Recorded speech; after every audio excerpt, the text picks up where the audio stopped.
So welcome, everybody. I'm here with the Diversity, Equity, and Inclusion Task Force members, and we're here to tell you a little bit about what's going on and what's happening with the task force and how you can help as a resident or how you can get involved. So first, I'd like to go to Beth Cassavant to tell us a little bit about how we got here and how the Board of Selectmen formed this task force. Great. Thanks so much, Paula, and thanks for having me here today. We're meeting in the Selectmen's meeting room because of COVID, and we've got phones ringing, and it's just a busy office space.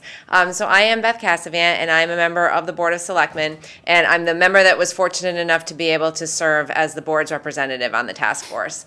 The task force was formed following the murder of George Floyd at the end of May last year, which everyone remembers. And the board did release a statement denouncing the actions of the Minneapolis police officers and committed to ensuring that the town of Shrewsbury and our state and our community would be fostering that equality and opportunity and fundamental fairness for all. But we did receive a letter, and it was signed by over 100 residents, asking for a closer look at just the way Shrewsbury is as a community, if there's ways that we could be doing better to make everyone feel included, to look at the ways that our hiring practices may need to be improved in order to include more diversity, to look at the way public safety is handled in the community. And at the suggestion of Selectman LeBeau, the board agreed to take steps to consider questions around diversity, discrimination, and racism in the town and form this task force. So over the next 2 months, so this happened, I believe, in probably June, end of June. And then for the next 2 months over the summer last year, we worked together to try to put a framework around what we thought this task force should be. And that was really challenging work. I think that, as a board of selectmen, we are really quite skilled at making sure potholes get filled and the water gets taken care of and your trash gets picked up and your snow gets plowed, but this is something completely foreign to municipal governments. And so we were really taking this first step without having a lot of other examples to follow. And that's the other thing in municipal government. We tend not to reinvent the wheel. We tend to look at other communities, and other communities were kind of in the same place as we were. That's not to say that this isn't something that should have happened a long time ago, but it hadn't. We needed that spark that came from George Floyd's murder to sort of make us realize that we needed to take a closer look at diversity, equity, and inclusion in the community, and we were going to have to be leaders in that role. So by the end of August, we had established the task force with a charge, and the Diversity, Equity, and Inclusion Task Force met for the first time in October of 2020, and we had the support of a trained facilitator. His name is Jonathan Wortman. He's from Thought Leaders, and he worked with us through our first few meetings. And I did serve as chair of those first meetings, which are all held virtually. It's a group of, I believe, 25 or 24 citizens, residents of the community, and then appointed members from other boards in town. The school committee has an appointed member. The Shrewsbury Housing Authority, I believe, has an appointed member. The Board of Health has an appointed member, and the Council on Aging. So then we started working together as a group on Google Meet, which is very similar to Zoom. Very difficult work to be done in any setting. Trying to do it virtually, super challenging. And I have to give a lot of credit to everyone that has really been so committed to the process, because it's very hard to engage and meet new people on a 30-person call. So about 3 or 4 meetings in, the task force was ready to really establish its direction and chose co-chairs.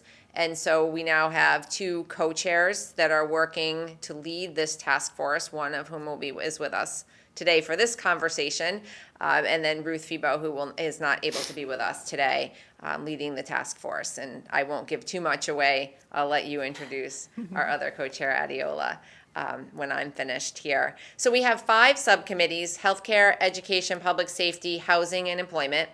And then the 6th subcommittee, known as a storytelling group. And then this evening, as a matter of fact, we're meeting to establish another subcommittee, a 7th subcommittee for surveying and being able to do a survey of the community. So there's a ton of work to be done.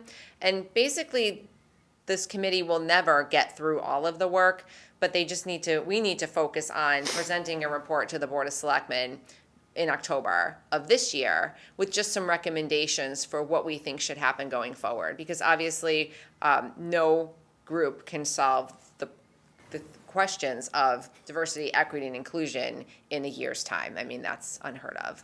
So a lot of work is being done, but it's only the beginning. It's a jumping off point, and I'm just super grateful that I was able to be involved in this, because you now hear diversity, equity, and inclusion around us all the time. So working with an incredibly diverse group of residents, people that I would never have had the opportunity to cross paths with. And I think finding out that there are ways that we can improve once we recognize that we're not as perfect as a community as we would like to think we are. And even if we were, there would still be ways that we could do better. So really glad to have been a part of that discussion and moving us to this point, and really glad that we were able to get together and do the show and start telling the community really about what's going on with the task force. Thanks, Beth. Yeah, I think, there's been some great work already coming out of the task force as we were in the early stages. Part of that is hearing everyone's stories. And so if you would, Beth, I just want to jump back to you to kick it off. And then, ladies, I'm going to ask you all to chime in as well. If you can just tell us a little bit about, this is hard work, right? It's not easy conversations. So what made you want to give up? And everybody's busy, right? So what made you want to give up your time to be part of this group and really make some steps in this direction? Yeah, well, I mean, I felt like I was the board member that was best suited for the work, and my colleagues were all wanting and willing to participate, but in a different sort of way, being the only female on the Board of Selectmen, and now I have another female because Theresa Flynn was just elected last week. There is an example of not really having diversity on a board in town. So I have that perspective to bring to things, but at the same time, as a white woman, I felt very uncertain of myself in many of these meetings because I just don't have the perspective of a person of color.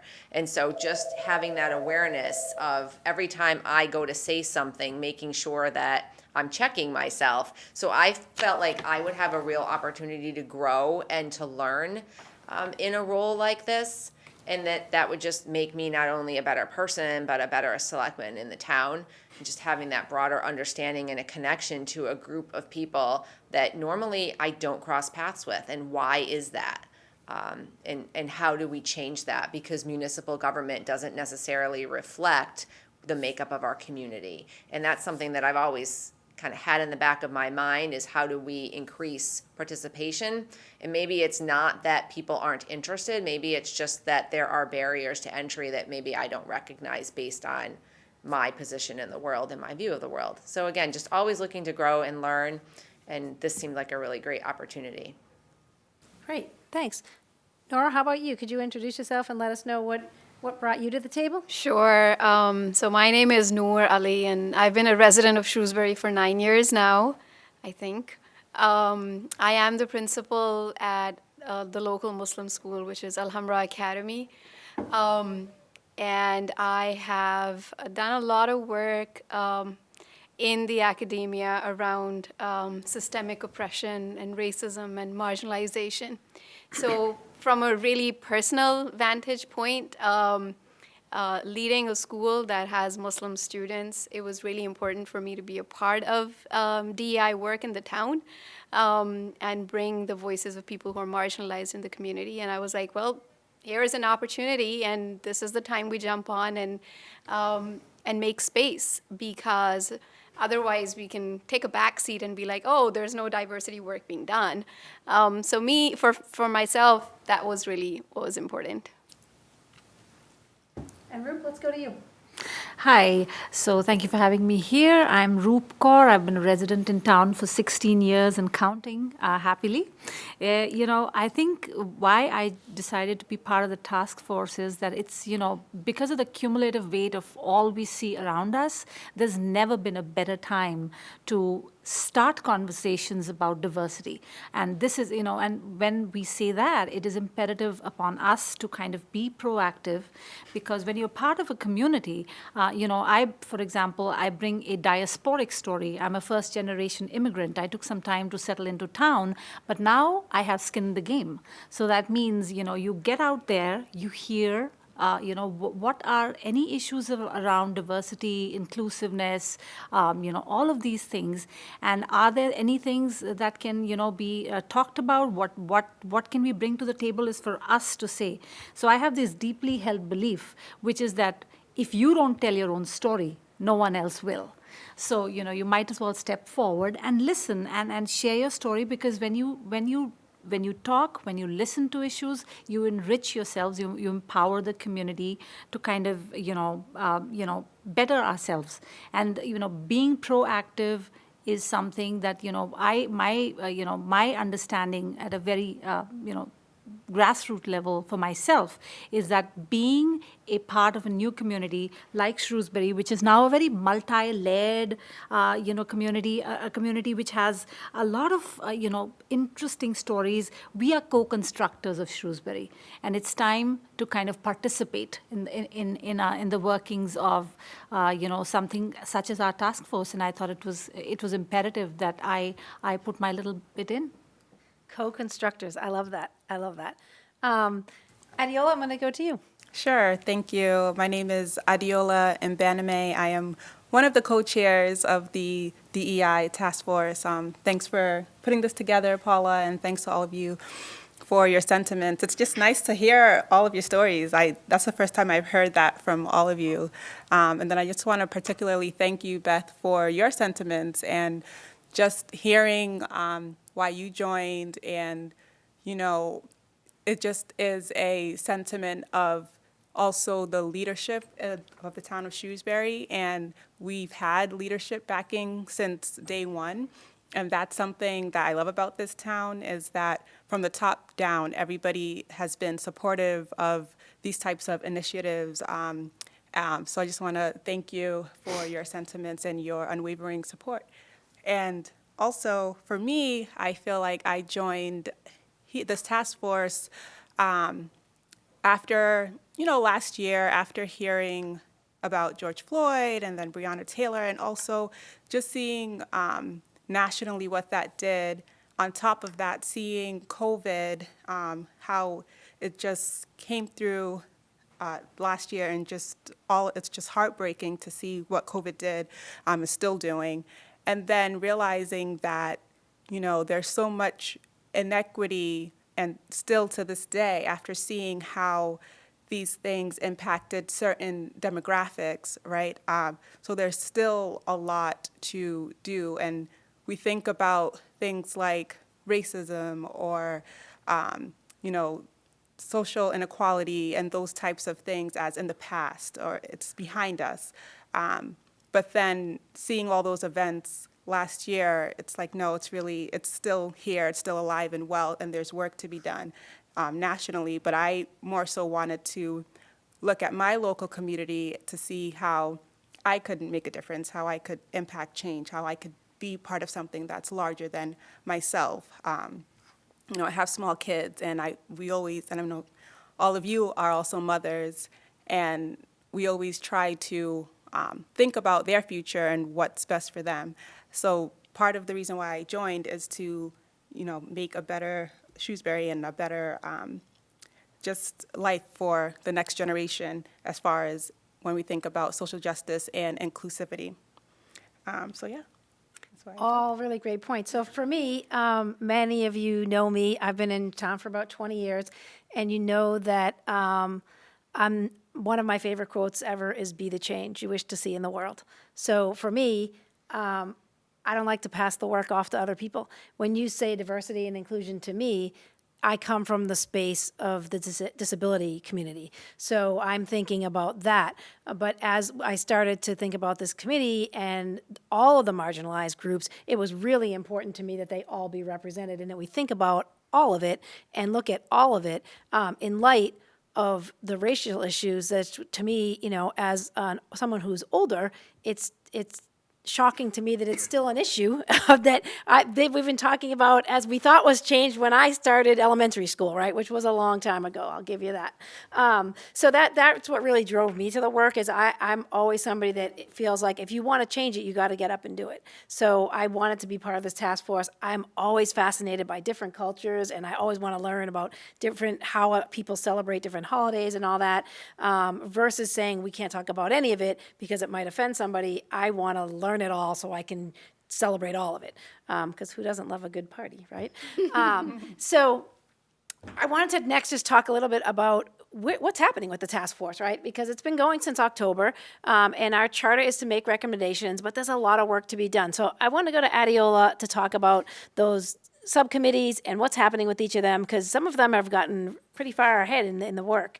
Sure. So historically, when working in DEI or diversity, equity, and inclusion, best practices typically break that work down into about 5 major categories. And those categories are education, employment, housing, healthcare, and public safety. And so in this task force, we are large, we're over 20, and that's what we did. We broke down into smaller subcommittees so that we can hone in on each of those topics. And each of those subcommittees do have their own chair, co-chair, and clerks, and they do meet on a time that's convenient for them. So that's what we've been doing. And just for an example, so we've been doing a lot of data collecting, we've been doing policy research in the town, and part of how we gather that data is through hands-on, like first-hand interviews with some town officials. So, for example, we have the employment committee, and they interviewed already the HR coordinator of Selco, and they also interviewed the HR director for Shrewsbury Public Schools.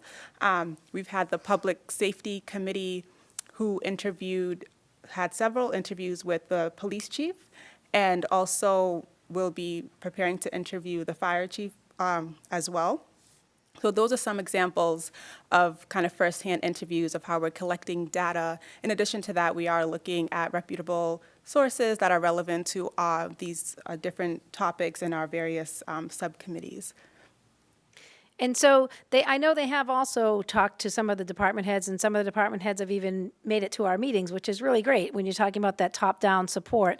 We really have seen some great support all across town in terms of leadership, and that's great. We also know that the school department has their own group going, so our educational group, as far as I know, has been kind of looking at that too to see what they're already doing and trying to just complement that.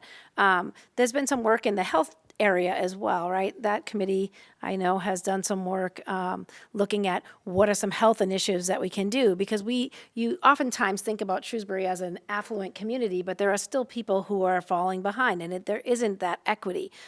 So I think all the groups, from what I've seen, have been really pushing forward and working hard, and it's great that we were able to break down to those smaller teams, because having a big discussion with 30 people sometimes goes round and round.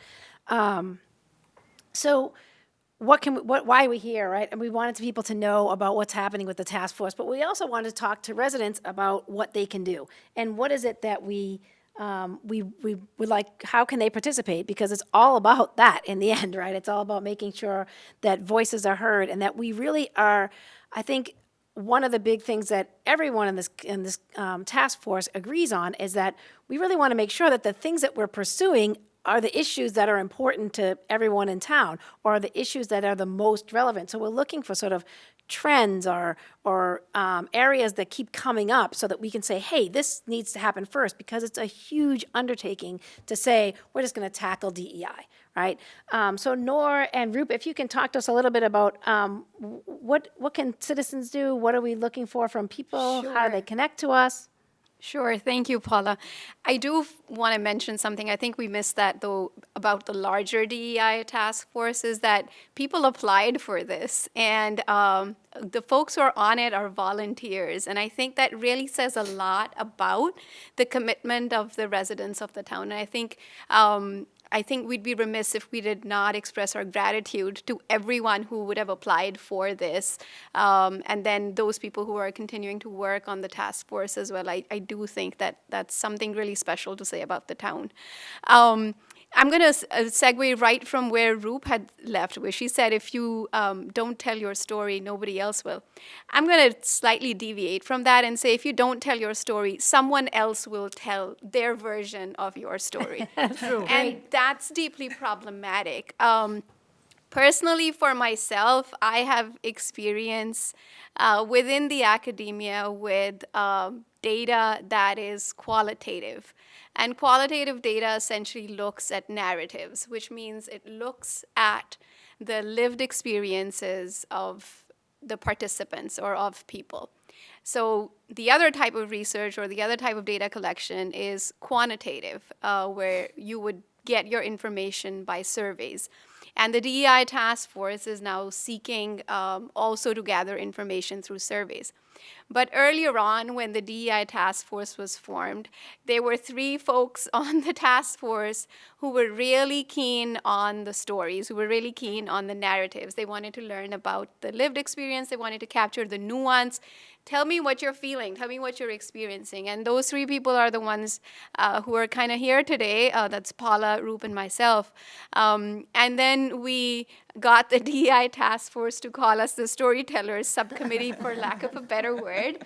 And the charge that we have as the Storytellers Subcommittee is to gather stories. It is exactly what the name says. And that's why a lot of you might recently have seen a call for participation go out from the town's website, from the town's Facebook page that I know has been shared on the unofficial town pages as well, and I believe also on Twitter. And really what the call for participation is doing is asking you to reach out to the subcommittee with your stories, and there's many ways to do that. And it's important to create these kinds of counter narratives, if you will, because your story needs to be told. And your story is only going to be heard if your story is told. And the best person to tell that story is you. So that essentially is the call to action. And we're really asking all Shrewsbury residents who are willing to share their stories with us. We're really keen to hear about the lived experience that you have had living and working in the town of Shrewsbury. It's also really important for us to remember that a space at the table is not the same thing as a voice at the table. So it's very important that when we do DEI work, that we are looking at diversity, equity, and inclusion across all, across all parameters, because people can have intersectional experiences. People can have experience, such as Paula's just shared with us, with disability or with sexual orientation or with religion, which is racialized, or with racism. Any type of oppression, is oppression and needs to be recognized as that. We've already spent a lot of time in denial mode. We've spent a lot of time pretending like the issue doesn't exist, or that the issue doesn't exist to the extent that it's staring at us in the face, right? So it's really important for us to give the residents of Shrewsbury this opportunity to share their lived experiences. So the call for participation is open and live right now. I'm really excited because we're already receiving responses. But the important thing to remember is that it's going to close on July 15th because, well, guess what? We have to report by the end of August, Beth? Well, October? the full report is due in October, but I would think you guys will need some time to get through. The thing with qualitative data is it has a lot of words, okay? Because it's all narrative, and for anyone to work through that, you need substantial amount of time. So July 15th, anyways, is the cutoff for us receiving the stories from you. How can you participate? You can participate in several ways. The first of which, step 1, is going to be to click on the link that is shared under the flyer on the town's page and on Facebook and on Twitter. And when you go to that link, it then gives you it asks you some clarifying questions in the beginning, wants to make sure that you're 18 or above, because if you're not, we need parental consent. It asks you if you are in fact from Shrewsbury, etc. And then it gives you the option to participate in any number of ways, one of which is to just leave your narrative written down at the end of that form, and there you have it, it's done. We have your information, and it's coming to the DEI email address for the storytellers. When you send something like that, it is public record as it is submitted because it's the written word and we have it. The other option that you have could be to sign up for an interview with us, which we would love to do virtually.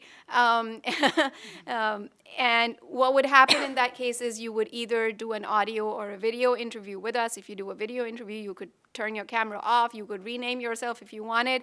And the transcript of that interview is then what is used for the purposes of recording your story.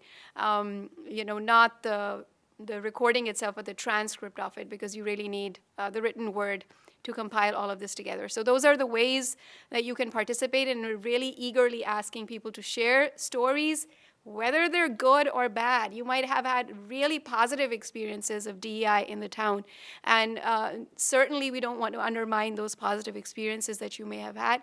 You may have had experiences where you felt excluded for whatever reason, so please share them with us. We're not scared of the number of entries we get, even though it is a daunting task.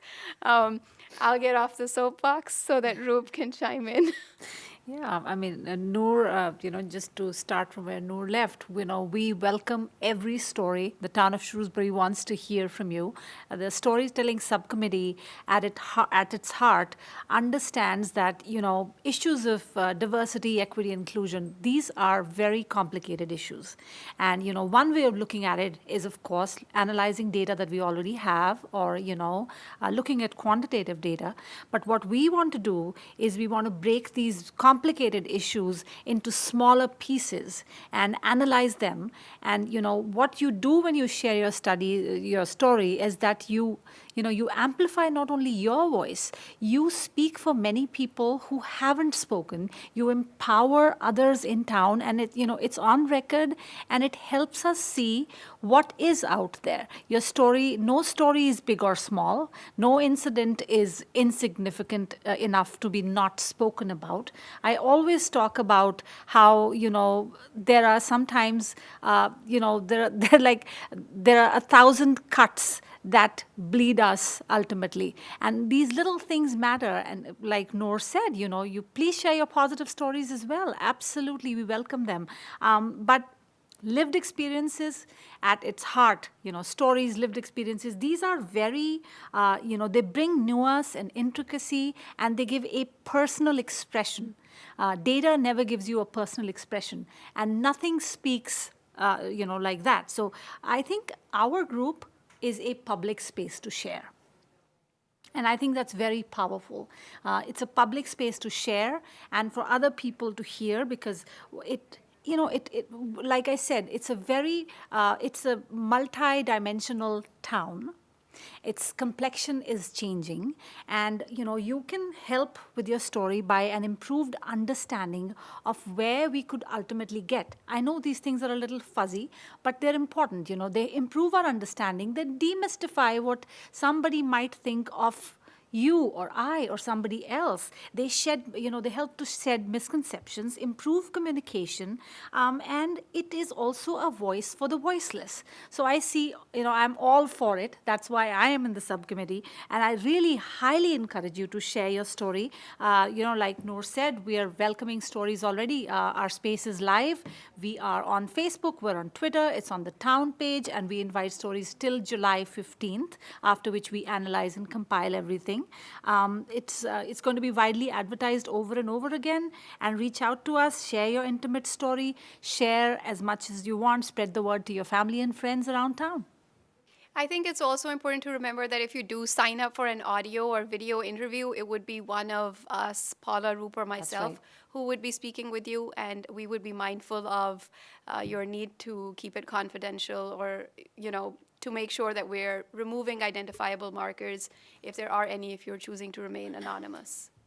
Yeah, I think the other point is if you are under 18, we do still want to hear your story, right? We don't want to say if you're not 18, your story doesn't matter, because that is not the case at all. It's really just the legalities of you have to have a parent agree to share your story. The other point I wanted to say was that ageism is another place where another marginalized group. So I don't want to let that out of the bucket either. When we talk about marginalized communities, there are all different ways that people feel left out. So I want to make sure that we're looking at those. In particular, we'd like to get stories that go into those 5 categories, just because those are the areas that we've started to focus on and that most of our focus is going on. They typically do fall into those automatically, but I just wanted to make that point as well. Anybody have anything else to add in terms of the stories? I think for me, stories breathe life into the numbers, right? When I look at data of, there's this many people that work in this area that are of this category, it's like, okay, that's great. But when I hear from somebody, I went and I tried to interview, they didn't even, my application didn't even get accepted because my name, I know, looked different. That to me then says, whoa, what? Tell me that story again. And even in the committee, I think in the task force, what I've heard, some of the stories I've heard coming just anecdotally have been like, what? And it's really driven my passion to really make this work and move this work forward. So it's really, really important that we do hear those and that those stories are really working to bring this all together. Because when we go in and do our recommendations, and Adiola and Ruth have to present, if we can give them some tangible, let me tell you about this person, right? I mean, we've all seen that. You watch the State of the Union, right? And they got the guy in the balcony that waves, and they tell that person's story, and you're like, oh man, this is how this policy impacted this particular person. And you immediately go, oh, they just got me, right? That's what we're looking for. That's what we're looking to drive policy based on what's really happening and what people are really feeling. And I think when we hear those stories, for us, it's fueling our fire to really, really push this work. It's important to remember also that the call is from the town of Shrewsbury, so it's not like 3 random people asking for your stories. The task force is a task force that's appointed, by the town of Shrewsbury. So this, I think, is a great opportunity for you to have your voice heard by the town itself, And then, of course, when we do our survey collections, when the DEI task force does that, that gives you definitely a breadth of information. But what the stories do is they give you a depth of experience, and that's really important. So you might have few stories, but they're really going to give you the essence of the experience, which is really important. So the other subcommittees bring, all their great work that they're already onto. We bring another dimension, and we welcome these stories from our task force, from the town of Shrewsbury, and please step forward, illuminate our understanding of what we're missing. That's a great point, because sometimes we don't know what we don't know, right? And that's always what we're fearful of. Are we missing something critical that has been not just even, and I think, Rup, one of the things you brought up was sometimes you telling your story brings other people forward who had the same story that maybe they thought, well, maybe that wasn't that big of a deal, or they thought, no one's going to want to hear that. But when somebody else steps forward, it empowers other people to do the same. So I think that that ripple effect is also really important to note.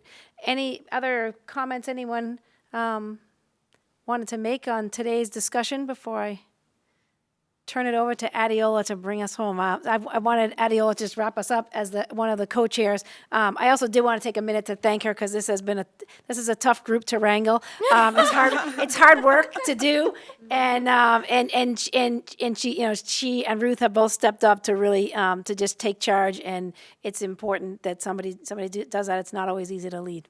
Oh, wow. No, thank you, Paula, and thank you all. This task force is an incredible group of very dynamic people. I really like to think of it as kind of like a microcosm of Shrewsbury, just amazing people from all walks of life, all experts in their respective fields, and it's really inspiring to see just how dedicated people are in this community. just Shrewsbury in general. People love this town, and there's a reason why people love this town, and it's a testament to the amazing people who live here. So I really do want to thank you all and just thank this amazing task force for all the work that has gone into this. It's not easy. I think we've heard it several times here. But folks keep coming back. People are passionate. We'll have a heated debate, in one meeting, but people return and they keep coming back and bringing their ideas, and it's 2 hours, sometimes longer, of gruesome conversation, and it gets real, it gets raw, and one thing I can say is everyone is equally dedicated, and it's really inspiring to see that. So, we represent all different walks of life, ages, backgrounds, religious backgrounds, abilities, disabilities. We definitely don't cover all aspects of diversity, but there's a good number that's there. And it's really a powerful, powerful group. And, no matter what our differences are, whether they be political differences, we all have one common goal: to see, Shrewsbury come together. We're all passionate about social justice and just really community togetherness, and really being our neighbor's keeper. So it's just really great to see this work going forward. And I know this is only the beginning, as Beth mentioned earlier, and we're so glad that I know I'm personally glad that I've gotten to meet all of you.